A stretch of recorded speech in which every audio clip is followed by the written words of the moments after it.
Jesteśmy w Katowicach na EKG, z nami Andrea Riggio, General Manager Central Europe w Whirlpool. Hello sir, thank you for joining us. Thank you. It's a pleasure to be here. Pleasure to have you with us. I wanted to ask you first of all about the general position of Poland, because to me it seems that Poland is a major production hub in many sectors in Europe. What is your opinion? What is your take? Definitely, let's say, if we look at Poland from also the business we are in, that is home appliances, Poland remain the second biggest exporter of home appliances worldwide after China. It looks impressive, but that's actually what it is about. That's why for us, Whirlpool remain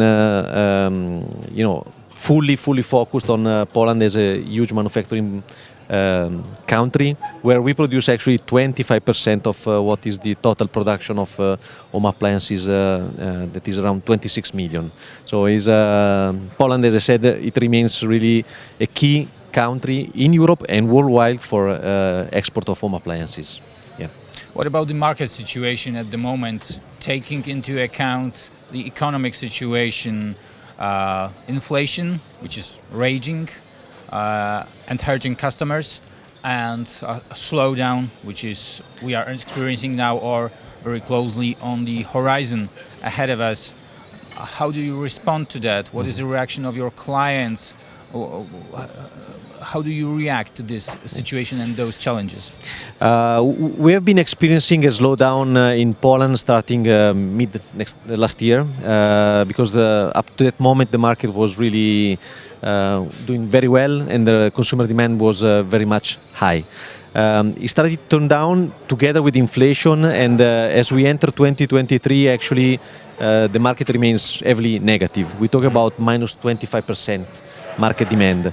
The challenge we are facing, us as an appliance manufacturer, but I think overall all companies, is the ability to predict consumer behaviors. Because in this moment with the high inflation, high mortgages, consumer choices are really changing over the weeks and over the month, to the extent that I think companies in general need to become highly flexible, because I always say that in this moment it's not anymore possible to do really forecast. We need to do more predictions. Nice. Because this is the reality in which we are living in since a couple of years, where more than planning on a stable environment, you need just to be highly flexible and to be able to react in the shortest time frame you can. How Polish customer chooses his products? What he takes into account? Price, ecological sustainability of production, all those criteria that concern ecology. What's your take? How do you see, and what are your impressions on the transformation of the Polish client? Is there any?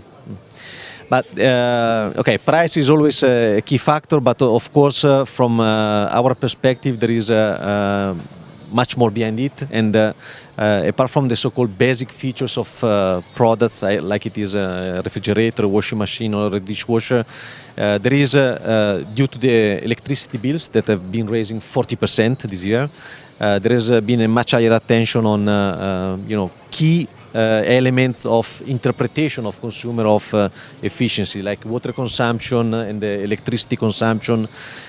Also, if there is still a difficulty, I would say, from the consumer perspective to associate what can be the long-term benefit of buying a higher efficient product compared to the short-term benefit of a better price. So in that perspective, I think we have a responsibility as a manufacturer, and I think also through institution, to make a higher education to let consumer understand, like in savings, what is the ongoing benefit you can have by purchasing more energy efficient appliances. It is a process. For sure the awareness of the impact of energy consumption is raising. Also, if recently in one of the research we did, we still experience 50% of consumers that somehow declare that they really don't know a lot about sustainability or they don't care a lot, and half that are while very much interested. So this, I think, is a macro trend that will accelerate very fast, and we need to be ready to serve it properly. How much of a challenge is to be eco-friendly and sustainable in manufacturing sector nowadays? What's your take on that?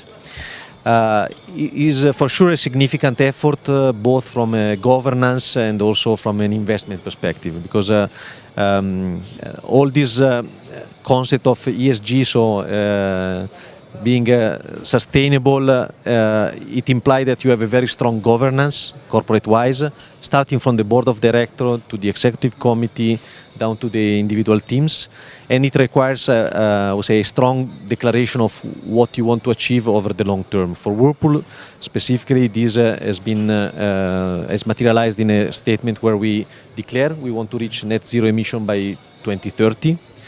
And it has also allowed us over the past years really to achieve some significant milestone.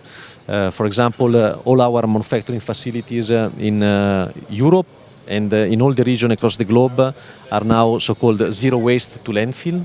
It means that we don't anymore waste anything, but we recycle within the factories or within other sectors. And this, just to give an idea of what does it mean, is we talk about 20,000 tons of waste. That is what normally a town of 80,000 people would produce in 1 year. Again, it's a step-by-step process. It's something that has to be deeply embedded in the culture of the company. And this is something that where you need to see the benefit on the long term, because at times the investments you need to put to achieve such a milestone might not sound as say a short-term return on investment. But this is about choices that company want to make in order to clearly state what we stand for, and also to take the responsibility for, what is the difference we can make for future generations. That sounds impressive, and the scale is mind-blowing in a way. To wrap up, what are the main challenges ahead of economy from your point of view and ahead of your company in the current environment? I believe the main challenge is really to cope with the volatility of the economy in this moment, and the volatility of consumer demand and consumer confidence. And this requires, I would say, an even higher effort into education to our consumer, to explain what is the advantage they can have in purchasing more energy efficient appliances in the long term. I know that sounds easy to say, but people are very sensitive in this moment in their short-term purchase power and purchasability.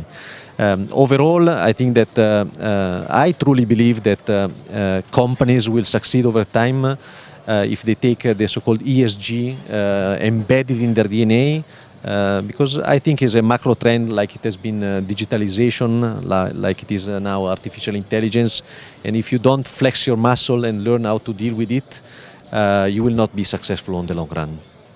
Thank you so much for this interview. Andrea, Riggio, Whirlpool, thank you so much. Thank you.